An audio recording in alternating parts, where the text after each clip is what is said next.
सड़क के नल के पास औरत सारे बहस कर रहे होते हैं। हवा में मटके उड़ रहे हैं। तुझसे पहले तो मैं आई। आहा, तुझसे पहले मैं आई। अरे रुको तुम, चूल्हे पे दाल पक रहा है, एक मटका पानी तो लेने दो। अरे तुम रुको, वहाँ झूले में मेरा बेटा रो रहा है। अरे निकलो, तुम्हारी कहानियाँ। चूल्हे पे दाल पक रहा है तो मैं क्या करूँ, और झूले में बच्चा रो रहा है तो मैं क्या करूँ। ऐसे उन दोनों औरतों को बगल में धकेलकर तीसरी औरत नल के पास आकर उसका मटका भर देती है।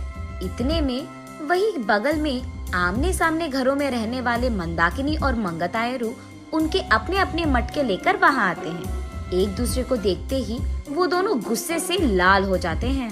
मंगतायरू और मंदाकिनी दोनों सास बहू हैं और दोनों एक ही घर में रहते थे। मंदाकिनी मंगतायरू से बहुत लड़कर उसके पति को मनाकर अपनी सास के घर से बाहर आ जाती है।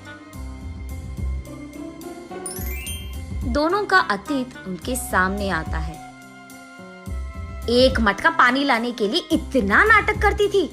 जब भी कुछ काम बोलूं, यहाँ दुख रहा है, वहाँ दुख रहा है कहती थी।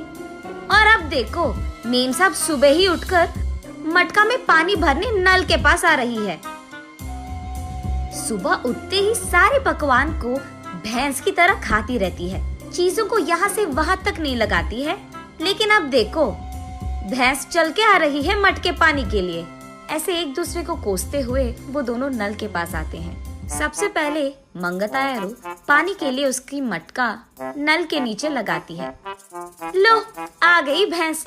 आते ही अपना मटका लगा दिया इसने नल के नीचे, जैसे इसका बाप का जागिर हो। ऐसे उसका मजाक उड़ाकर मंगतायरू की मटके को एक जोर का झटका देती है। बस मटका ऊपर उड़कर नीचे गिरता है। बाप रे, कितनी घमंडी है ये। मेरे ही बेटे के पैसे खाते हुए मुझे भैंस कह रही है, और ऊपर से मेरे ही लटके को लात मारा तुमने। ऐसे कहते हुए मंदाकिनी की मटके को भी जोर का झटका देती है मंगतायरू। मैं तुम्हारे बेटे के पैसे नहीं खा रही हूँ, तुम ही मेरे पति के पैसे खा रहे हो। मेरे सारे बनाए हुए पकवान को सुबह से रात तक खाती रहती है तो भैंस की तरह ही दिखेगी ना। भैंस कहीं की मेरे ही मटके को लात मारती है। कितनी घमंडी है तू। मटके को ही नहीं, अगर मेरी सटकी ना, तेरे को भी मारूंगी, समझी? हाँ, जरूर मारेगी। इतनी घमंडी जो है। मेरे बेटे को मुझसे दूर कर दिया तूने, मेरे घर से उसको निकाल दिया तूने, और अब मेरे ही घर के सामने रह रही है। सिर्फ तेरे बेटे को ही नहीं, तुझे भी तेरे घर से निकाल दूंगी, समझी? मुझसे पंगा लेगी ना, ऐसे ही होगा। तू तो जरूर करेगी, घमंडी औरत, बंदर मुंह वाली कहीं की। तुझे देखकर ऐसा लगता है कि भैंस को कपड़े पहनाए हैं, और तू मुझे बंदर कह रही है। भैंस कहीं की मुझे भैंस कह रही है, मुझे बंदर कह रही है। ऐसे वो दोनों एक दूसरे से लड़ते हुए एक दूसरे के बाल पकड़कर लड़ते लड़ते नल के बगल में मौजूद कीचड़ में गिर जाते हैं। ये सब दूर से देख रहे बाप बेटे दोनों एक दूसरे को देख हंस पड़ते हैं। मंदाकिनी घर में सारा काम करते हुए रहती थी। उसे देख मंगतायरू, क्यों बहू, लगता है कि नल में ना पानी खत्म हो जाएगा, जाकर 2 मटके ले आ बेटी। ऐसे ऑर्डर देती थी मंगतायरू। मंदाकिनी के हाथों बनाए सारे पकवान खाते हुए वो हमेशा शिकायत करती थी कि इसमें नमक कम है और इसमें मिर्ची ज्यादा है, ये तो बहुत तीखा हो गया, ये तो बहुत मीठा है। उसके शिकायत सुनने के 2 दिन बाद तक मंदाकिनी रसोई घर का मुंह भी नहीं देखती थी, रूठकर अपना मुंह लटकाती थी। तब चुपचाप मंगतायरू को ही सारे काम करना पड़ जाता था।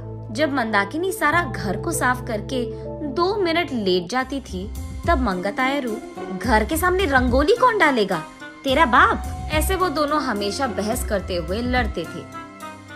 संदीप ऑफिस से लौटते ही एक तरफ मंगतायरू और दूसरी तरफ मंदाकिनी, दोनों उसको शिकायतें खूब सुनाते थे। ना अपने बीवी को बोलता था और ना ही अपनी माँ से कह पाता। अपने आप में बहुत निराश हो जाता था संदीप। बहुत दिन देखने के बाद अब उसके पास ताकत नहीं था। वो एक दिन अपने पिता के पास जाकर ऐसे कहता है, पापा, मैं घर से अलग होने की सोच रहा हूँ। आपकी बहू भी मुझे हर रोज इसी बात के बारे में सताती रहती है।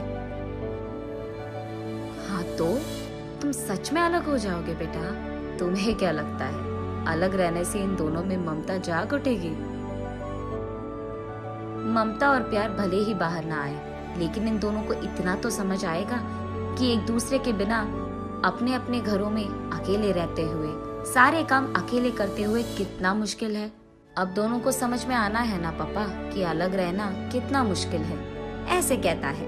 हाँ ठीक है, तुम्हारी मर्जी, लेकिन अभी के अभी कहाँ जाओगे बेटा?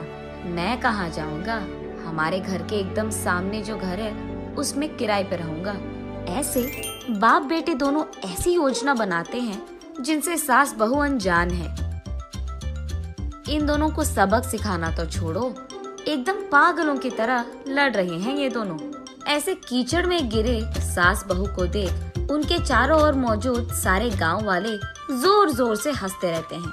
अब इन दोनों इसके बाद क्या करेंगे ये हम अगली वीडियो में जानेंगे।